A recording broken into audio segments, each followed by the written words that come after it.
हादसा हुआ था उसके बाद से पुलिस का जो रवैया रहा और अभी जो अदालत में केस ये है और ज़मानत की अर्जी रखी गई है, तो क्या हालात है और इतनी परेशानियां क्यों उठानी पड़ी? देखिए, पुलिस ने एक ही वाक़या के 5 अलग अलग सीआर दाखिल किए हैं, जबकि कानून से एक घटना की एक ही एफआईआर होना चाहिए, लेकिन जानबूझ के तकलीफ देने के हिसाब से एक ही घटना की 5 अलग अलग एफआईआर पुलिस ने दाखिल की गई है।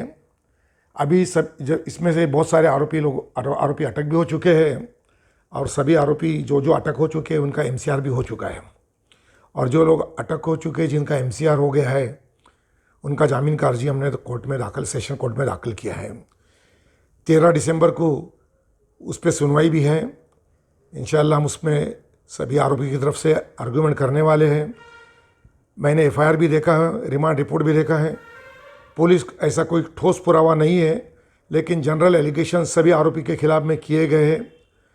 2 सीआर में 153A लगाया है, कुछ सीआर में 307 का कलम लगाया है, 395 के कलम लगाए गए हैं, जबकि 307 का कलम भी अट्रैक्ट होता नहीं है, लागू पड़ता नहीं है।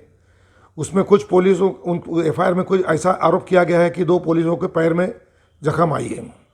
पुलिस का कहना अगर मानते भी है तो 307 का ऑफेंस वहाँ पे लागू पड़ता नहीं है, खाली ये केस की ग्रेविटी बढ़ाने के हिसाब से कलम लगाए गए हैं। और इंशाल्लाह हमको ऐसा लगता है कि जामीन इसमें होना चाहिए।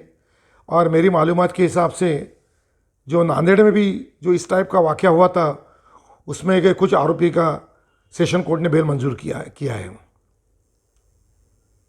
अभी 13 तारीख को आप बेल रखेंगे तो क्या ग्राउंड रहेगा उसमें और पुलिस ने किस तरह का स्टे दाखिल किया? देखिए, पुलिस ने तो हरकत ली है कि इनका जामीन होना नहीं चाहिए। ये अगर इनको जामीन पे छोड़ा गया तो ये फिर से साक्षीदार पे दबाव लाएंगे, इसी टाइप का फिर से ऑफेंस करने के उनके चांसेस है। हमारे तरफ से तो जो बहस होंगी या जो भी आर्गूमेंट होगा उसमें हम कोर्ट के सामने ये आर्गूमेंट करने वाले हैं कि जो कलम लगाए वो कलम के बेसिक इंग्रेडिएंट्स यहाँ पे कहीं अट्रैक्ट होते नहीं है। यहाँ पे जो पुलिस ने जो जितने लोगों को अटक किया ये शक की बुनियाद पे अटक किया गया है। कुछ लोग चाय की दुकान पे बैठे थे, कुछ लोग रास्ते से जा रहे थे, कुछ लोगों को घर से पकड़ कर पुलिस ने इसमें अरेस्ट किया है। तो ये खाली शक के बुनियाद पे पुलिस ने इनको अरेस्ट किया है और एक सीआर में से दूसरे सीआर में भी ट्रांसफ़र कर रहे हैं कि ये खाली तकलीफ देना चाहिए और ये आरोपी को तकलीफ होना चाहिए और इसकी ग्रेविटी बढ़ना चाहिए। इसलिए 307, 395, 153 ऐसे कलम पुलिसों ने लगाए। तो आपको उम्मीद लग रही है कि आने वाली तारीखों में? इंशाअल्लाह हमको तो पूरी उम्मीद है कि ये सभी आरोपी का जामीन मंजूर होना चाहिए। पुलिस के पेपर देखते हुए उनके खिलाफ जो किए गए आरोप है ये जनरल एलिगेशन से, ऐसा स्पेसिफिक रोल कोई आरोपी का बताया गया नहीं है।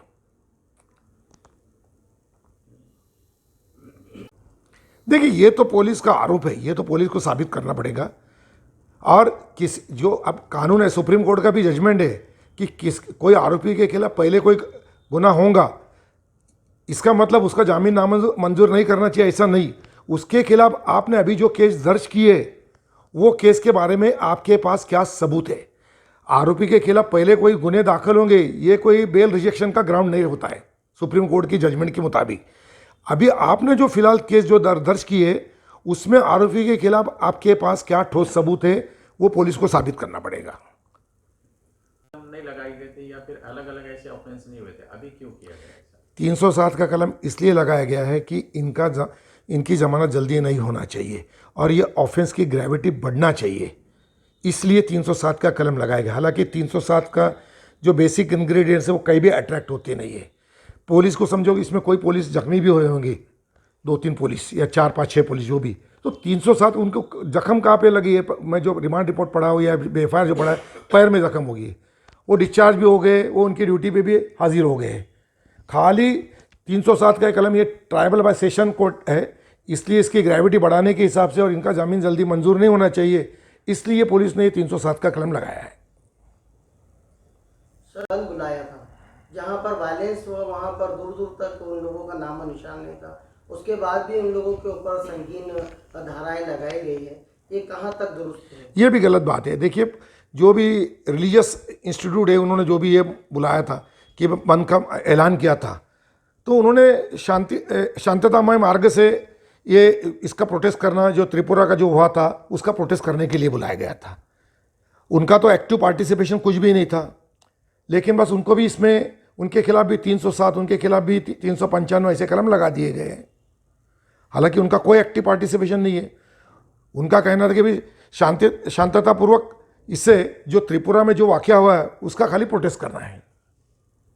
तो शहर के एक हिस्से में हुए इस वाक़े को अलग अलग पुलिस थानों में मुकदमा दर्ज करवाना और एक बड़ी पिक्चर जो है बताकर मालेगांव को एक बड़ा फसादियों का शहर बताना, ये भी पुलिस का एक मनफी रोल यहाँ पर नज़र आ रहा है। इस चीज़ के बारे में आप क्या? देखिए, कल ही मेरी माजी आमदार साहब आसिफ शेख राष्ट्रवादी के जो भी है उनसे मेरी बातचीत हुई, क्योंकि एक वाक़या के बारे में एक ही एफआईआर दर्ज होना चाहिए। यहाँ पे मेरे हिसाब से 5 एफआईआर दर्ज हो चुकी है। तो माजी आमदार साहब से मेरी बात हुई है कि इसके बारे में हम लोग हाई कोर्ट में रिट पिटिशन दाखिल करने वाले हैं कि एक हमारे जो कानून में one offence one FIR only, तो इसके बारे में हम लोग हाई कोर्ट में रिट पिटिशन दाखिल करने वाले हैं। और जो एक वाक़या के बारे में जो 5 अलग अलग एफआईआर हुई है, इसको हम क्वैश करने के लिए हाई कोर्ट में जाने का हम सोच रहे हैं। ये जो से दाखिल किया है इन्होंने, इसमें जितनी चीज़ें लिखी गई है वो एक अंदाज़ा लगाया गया है या सच में ऐसा कुछ? अगर पुलिस ने से की कॉपी जो दी है वो अगर देखी गई तो उसमें तो ऐसा ही समझ में आ रहा है कि पुलिस का ऐसा कहना है कि भाई ये जो मॉब जो है वो मॉब आगे बढ़ के शिवाजी पुतले तक आने वाला था, आने के बाद शिवाजी पुतले को नुकसान पहुंचाने वाला था और वहाँ से जो है तो हालात बिगड़ने वाले थे। टोटली इस तरीके के जो एलिगेशन पुलिस ने लगाई है, ये सिर्फ पुलिस ने एक अंदाज़ा लगाई है। हकीकत में इस तरीके का कोई भी इंसिडेंट जो है वो हुआ नहीं है। मॉब जो है, मॉब को पुलिस ने पहले ही एक तो किदवाई रोड पर और बस स्टैंड के पास ही रोक लिया था, उसके आगे तो मॉब बढ़ा ही नहीं। इसके लिए ये सिर्फ पुलिस का अंदाज़ा इस तरीके का लगाकर कोर्ट को गुमराह करने की कोशिश जो है यहाँ पर की गई है, ऐसा नज़र आता है। पहले तो मैं ये बोलूँगा कि हमारी न्यायपालिका के ऊपर हमको यकीनन विश्वास रखना चाहिए और हमारा विश्वास है। ये मामले के अंदर जो भी पुलिस ने और पॉलिटिकल प्रेशर में या और किसी के प्रेशर में ये जो बेगुनाह लोगों को भी इसमें जो अरेस्ट किया गया है, इस तरीके के जो हालात है, आज बेल एप्लीकेशन कोर्ट में रखा हुआ है 13 तारीख को जिसकी सुनवाई है। इसके लिए हमको न्यायपालिका के ऊपर पूरा विश्वास है और हम लोग न्यायपालिका के ऊपर पूरा विश्वास रख के चलेंगे कि हमको कोर्ट से न्याय मिलेगा। तलाश किया जी, तो क्या वहां से कुछ निकला? कोई इस बारे में कोई रिपोर्ट? पुलिस पेपर देखते हुए ऐसा लग रहा है कि वहाँ पर कुछ डॉक्यूमेंट उनके हाथ लगे हैं, लेकिन पुलिस ने उसके ताल्लुक से कुछ डिटेल नहीं दिया हुआ है कि क्या डॉक्यूमेंट उनके हाथ लगे हैं। लेकिन अब हालात देखते हुए ऐसा लग रहा है कि वो डॉक्यूमेंट जो थे, तो पुलिस का ऐसा कहना है कि भाई वो उर्दू में थे। आज तक पुलिस ने उसका कोई ट्रांसलेट वगैरह करके मराठी में, इंग्लिश में ऐसा कोर्ट के सामने कुछ लाया नहीं है। इसके लिए उसके बारे में पुलिस ने जो भी इस तरीके की बातें की है उसको कोई बेस नहीं है मेरे हिसाब से।